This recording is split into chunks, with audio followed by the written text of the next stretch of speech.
Hello ਸਤਿ ਸ਼੍ਰੀ ਅਕਾਲ ਜੀ ਸਾਰਿਆਂ ਨੂੰ ਸਵਾਗਤ ਹੈ ਤੁਹਾਡਾ ਮੇਰੇ ਚੈਨਲ ਟੇਸਟੀ ਪੰਜਾਬੀ ਕੁਕਿੰਗ 'ਚ। ਅੱਜ ਆਪਾਂ ਆਪਣੇ ਘਰ ਦੇ ਵਿੱਚ ਬਣਾਵਾਂਗੇ ਲੱਛੇ ਪਿਆਜ਼। ਇੰਗਰੀਡੀਅੰਟਸ ਨੋਟ ਕਰ ਲਓ ਜੀ। ਇਹ ਮੈਂ ਪਿਆਜ਼ ਲੱਤੇ ਨੇ ਜੀ, ਤੇ ਇਹ ਲੱਤੇ ਨੇ ਜੀ 2 ਨਿੰਬੂ।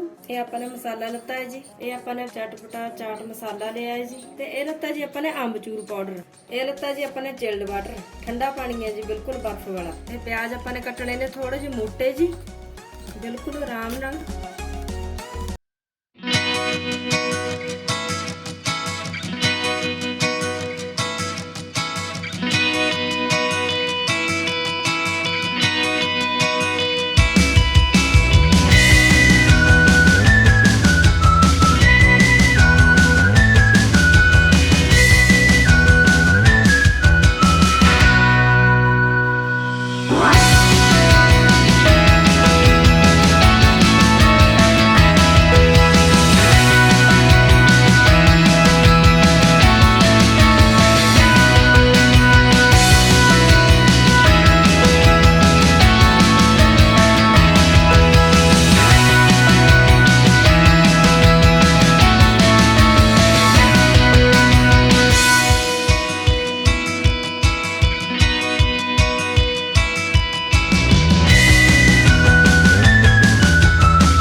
हाँ जी।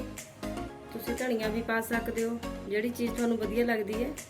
जिवें कि लो जी तैयार हो गया जी मिंट च अपना सलाद प्याज़ां दा, लच्छा प्याज। ठीक है, जे वीडियो वधिया लगी तो प्लीज़ शेयर कर दिओ, लाइक करो, कमेंट करो तो सबसक्राइब करना ना भुल्लिओ ते बैल आइकन का बटन दबाना भी ना भुल्लिओ। थैंक यू जी, मिलते हैं जी किसी अगली वीडियो च। धन्नवाद जी।